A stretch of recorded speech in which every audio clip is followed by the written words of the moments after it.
Welcome to Software Testing Unleashed, the podcast for testers, developers, and software makers who live quality as an attitude.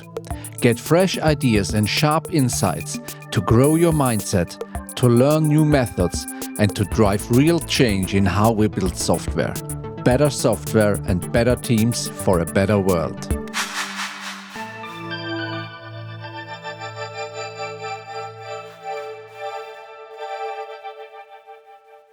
Hi, I'm Richie, your podcast host, and we are going on with our journey through software quality and software testing.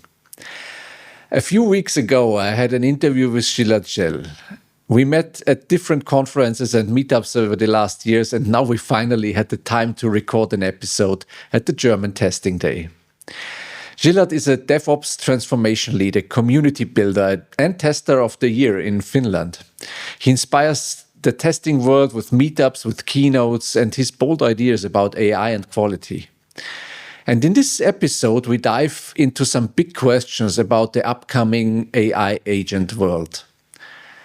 Can we really trust AI to run our software or even our business?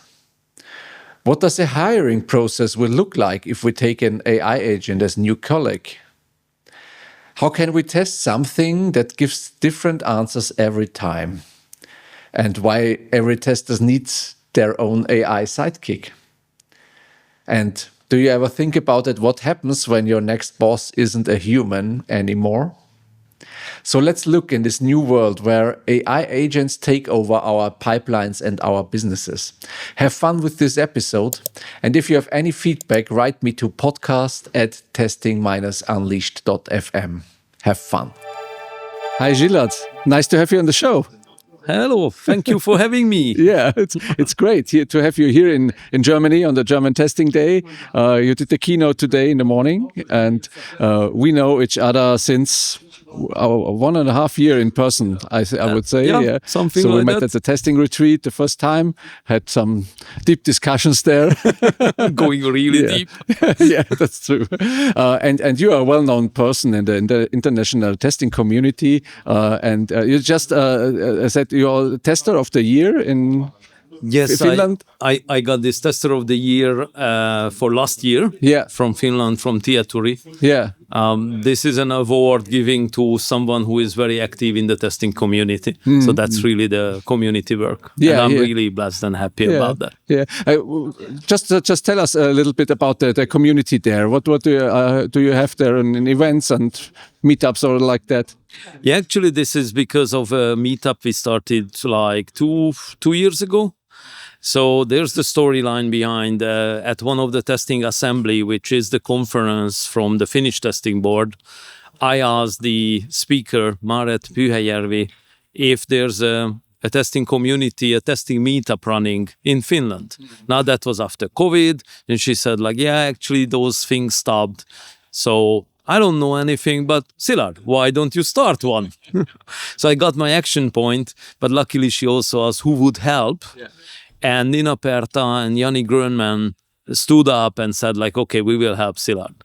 And of course, conferences are driving this meetup. So the next time we talked about that was the Hustef conference, all three of us there.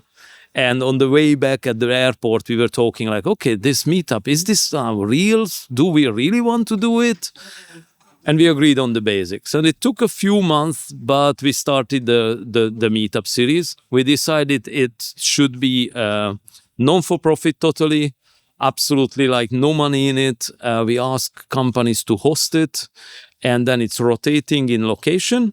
But we had one session every month. And now for 2 years, we have sessions every month. And by now we have 700 registered participants, having a meetup in Helsinki and Tampere, two big cities of Finland, and having all the events like registered fully in an hour after we open it. Really good feedback. People love it. They are coming together and they're sharing knowledge. So I think that is what brought me the award, the visibility, but of course also my speeches and the ISTQB work and the TMMI work and the talking to you work. Yeah, and you do a lot of things for the community. So I find it really great for what you are giving back to the community with all the stuff and all the things you do. Yeah. Well, Richard, you have a lot of there as well, right? Writing books and having the podcast. So you shouldn't be shy. Okay, but let's go to more into the testing stuff. You talked about today a very interesting topic about AI agents and how they can took over business processes and what are the testing parts and testing problems if you let the AI agent run your business. So just take us in this topic a little bit. So, of course, AI is everywhere, right? And as I'm a DevOps transformation lead, I'm helping companies to actually improve their software development processes, to get on the next level, to be more efficient, to be more effective, to be able to react to opportunities faster. So really having business agility. Now, AI is an extremely huge opportunity in this, right? It will help us to be more flexible, help company to identify opportunities faster and then react to opportunities faster, even like creating opportunities faster. Now, but that also comes with kind of the question like, okay, now we put everything into AI, right? Everything. And AI will do all the smart work, the ideation, then the coding, then the testing, then the deployment, then everything. Can we trust AI doing that? Do we think that the correctness, the quality is on high level or not? And as a person coming from 25 years testing background and transformation background and focusing on quality, it's hard for me personally to believe in this. I didn't want to say that out loud there, but I felt like I don't know enough about the topic to say, do I believe in it or not? So I started to go very deep in the AI, how the agents work, what are the anatomy of an agent, take them apart. Really, in the presentation, I showed the little pieces of how agents work and talking through two main areas, the communication problem and the Oracle problem of how to design AI agents or actually agentic workflows. So multiple agents working together. Now, communication problem. You need to be able to tell the AI what you want clearly, right? Just like communicating to a newcomer or a new colleague, you need to tell the task, you need to tell the context, you need to tell the behaviors, the expected ways of working. And you also need to provide the input. This is your input, do the task on it. And this is the output I'm expecting. If you give AI good examples, it will learn and mimic that and will provide you more correct answers as well. So on one part, how do we solve the communication problem when we build and design AI agents? The other thing is the correctness. It's kind of the test oracle, right? How do we know what good looks like? Especially with AIs when it's random, right? It's stochastic. You will never get the same result twice. So how do you test that? How do you also build quality in, build correctness in? So in my keynote, I took the aspect of what could go wrong, a little bit of what are the risks. For example, your AI has a memory to learn. It has a memory to store information between sessions. And also when it gets feedback how things went, it will update its memory. But if you don't know how memory works, your agent might take information, context from its memory, which does not belong there. It's not for this task. Yeah. So how do you design your agent? When it needs to update its memory, when it needs to purge its memory? Also, do you want it to remember your passwords, your bank data and account? So you need to be careful and design the thing. So this is what we went through, how you design that. And also very important aspect here is that we have a lot of knowledge of how to do quality assurance, right? Let's reuse that with the AI agents. Let's reuse your review practices to review the outcome of the agent, so keeping human in the loop. Let's use your low-level testing, your code analysis tools. We see that, okay, I don't remember the numbers, but quite a lot of the code generated by AI actually have security vulnerabilities. But if you have the scanning tools, vulnerability scanning tools, then you can actually feed that information back to AI. It will be better also in generating non-vulnerable code. So you have the CI/CD pipeline in place. You have your quality assurance practices in place. Use them with your AI agents as well.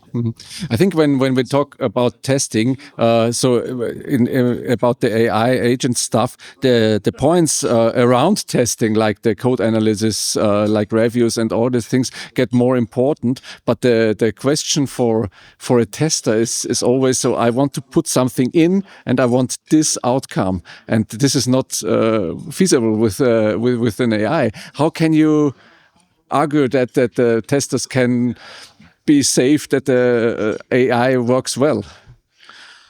We can't. Yeah. In short. Well, we had a discussion in the break with someone, a listener, and they asked like, okay, if we now create products with AI in it, how do we test them? Especially when exactly we don't know how it looks like, right? You don't know what it will be, what it generates. But I believe here, again, we could use AI to check the outcome. And as a tester, you can actually describe what good looks like. And then AI will compare it. It's very good in comparing your semantic expression of what you want to see with the output. You can even utilize multiple AIs to check the output of this one and then compare. And if, 8 out of 10 says this is good, probably, it's good enough. If many says not good, then there's a problem. We also said like every outcome of the AI need to be checked, evaluated. If you have a kind of time series and you see that now the output was different than before, even if it's better or worse, you need to check why. You need to check what has changed. Was the LLM updated in the background? Was the memory wiped or something happened? Was it updated? So you need to have the logs from the system, what you do. We also discussed like, should you store your prompts? I really do believe that every prompt that generates any outcome should be stored in a log. So for audit trails, you can go back and you can also statistically analyze those prompts. How do they change? What has happened later on to, again, building quality and improve your whole AI system. And I'm not even sure I'm answering your question anymore. Yeah, that's what I want to ask for. And I think especially if we talk about an AI agent who took over the business and do business stuff, we need a lot of trust in that. So are there ways, or what do you think, what can also let us increase this trust in this AI agent? I love this one, the trust thing. Somehow, suddenly, we put ourselves on the page of now we don't trust AI, but we trust humans. Yeah. Do we? Yeah, okay. Good point.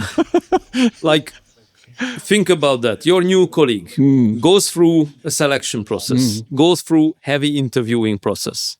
Then there's a probation period. You see how they work. And even throughout the years, you can, get rid of them. So do we trust? No. We have entry criteria, and then we have continuous performance evaluation. So why AI is different? Now AI is our new workforce, right? So we need to have a hiring process for AI. We need to have a selection process. We need to have a continuous performance evaluation. That's why I shared also in my keynote that evaluations are important. Use your CI/CD or the DevOps loop, amplify feedback for the AI, learn and pivot if you need. This AI is not good anymore. Go for something else. I think this is a very interesting shift in the perspective to see the AI not as a piece of software like our web page and our business software we had in the past, but to work with it like it is a human. And do all this hiring stuff and to deal with the imperfection of the outcome. Yeah. First of all, on one hand, I believe AI will be still too expensive just to throw it away. Yeah. Right? Especially if you can fix the imperfection. Do we need to change the prompt? Yeah. Do we need to give an input in a different way?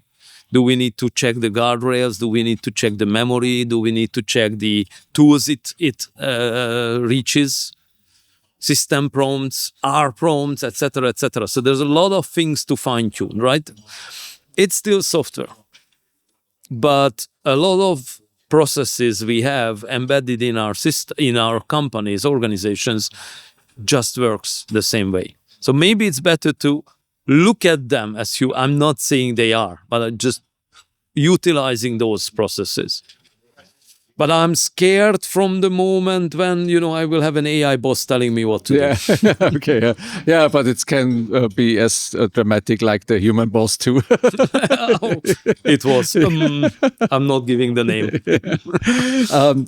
Before we had a short talk about the AI agent, which is taking over the business, also has a lot of information, deep information of the business, and how to deal with the implementation of such an agent. What's your opinion on this topic? This is something we discuss a lot, like how to actually start developing your AI agents as your new workforce, right? How do you kind of start moving your business processes, your development processes into AI agents? And I mentioned that we are really good in EU with bureaucracy, right? In Europe, we have a lot of bureaucracy. We have everything written down. But that is actually good because that knowledge, for example, the process descriptions, the role descriptions, the value stream maps, we could reuse identifying which activity is worth to not replace, augment with an AI agent, and which are the activities where we have the biggest return on investment, where we can get the most out. So we have those descriptions. We need to take them. Also, typically, if you interview a couple of people, they will tell you how they do the thing. What are the best practices? What are the teeny tiny things they care about, right? Now that you want to put into the AI. And that is the secret sauce you don't want to give out to someone else. My message is that you need to be in charge of developing your own AI. You can, of course, get help from outside, but it's your knowledge. It's your business process. Your company is already in the cloud, right? So your data is already given away. Now, if you give away your processes as well, what is your company? So I think this is very important to keep in mind. Bring knowledge in if you don't have it, or grow the knowledge in-house. Start designing the AI agents based on the best practices in the company. Don't just take from the shelf an AI agent.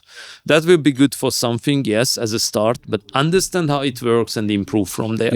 Yeah. A very, very, very important topic, I think. Yeah. But what do you think the next years, if you have your vision from the future, what do you think will be the big aspects if we talk about the quality and the quality assurance of such AI agents? Let me ask AI. Yeah, you already did. I did already. Of course, my slides are generated. No, I do believe that talking about DevOps 2.0 will be the thing. What is DevOps 2.0? It's the same hyper amplified feedback cycles and the very same way of working now augmented with AI agents.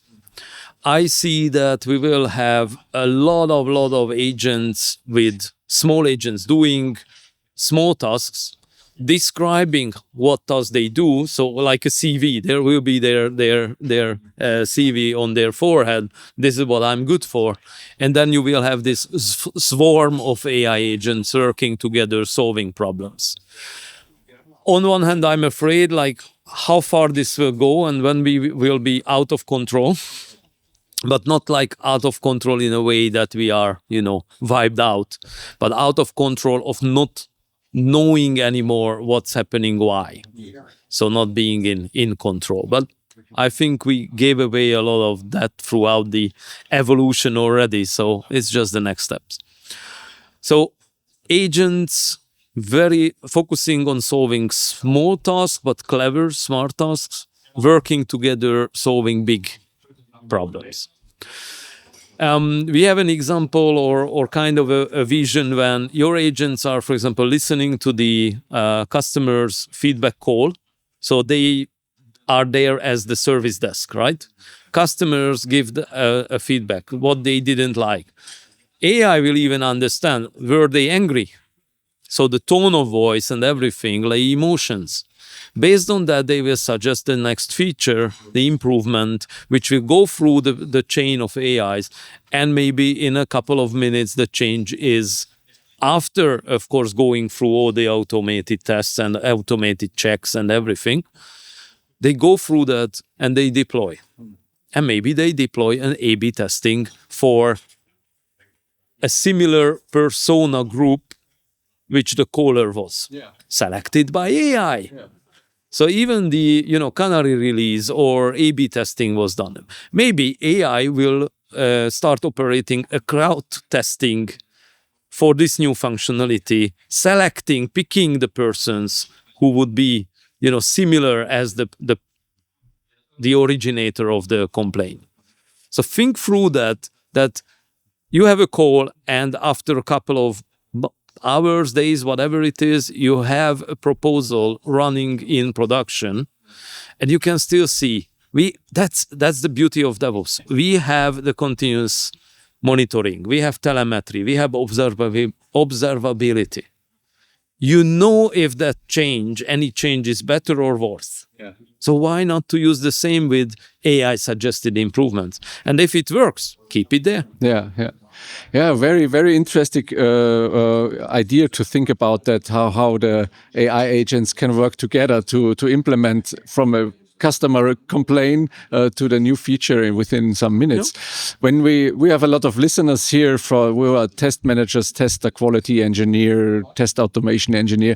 Do you have one concrete specific tip for them, what they can learn now to get in charge of this future? That's a very good question. I do believe, and I'm kind of one of them, right? One of us, let's put it that way. I do believe that we need to understand how quality is built from the beginning.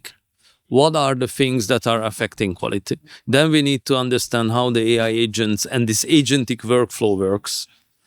What are the risks? And what we, with our knowledge of how to handle risks, should do upfront, right? Making sure we have the proper risk management built in, but also making sure that when AI is in production, we have the way to, again, evaluate, see how it works, and we have the ability to react quickly. So if the AI, you see that the features are going worse, you need to have the capability to switch it back, your code to the original version, right? So have the control points in there, but learn how AI works and learn how AI works for you. Have your own assistant, have your own agent, growing more hands for you. And, amplify yourself with the help of AI agents. I think that's a very good tip, and a lot of people should be aware of that this is the future and that we have to learn all this stuff. Absolutely. Yeah, Szilárd, thank you very much to give us these deep insights into the AI agents and your work and what you think about it. I think this is very inspiring for me too, and I think for the community too. So thank you that you have been the time here on the show. And yeah, hopefully we will have another episode in the near future. Thank you, Richie, for the opportunity. I really appreciate that. And we can have another talk when you come to Hustav, to the other conference. Yeah, sure. Yeah, we'll see there in half a year. Half a year. Yeah, great. Have a good time. Thank you. Thank you so much.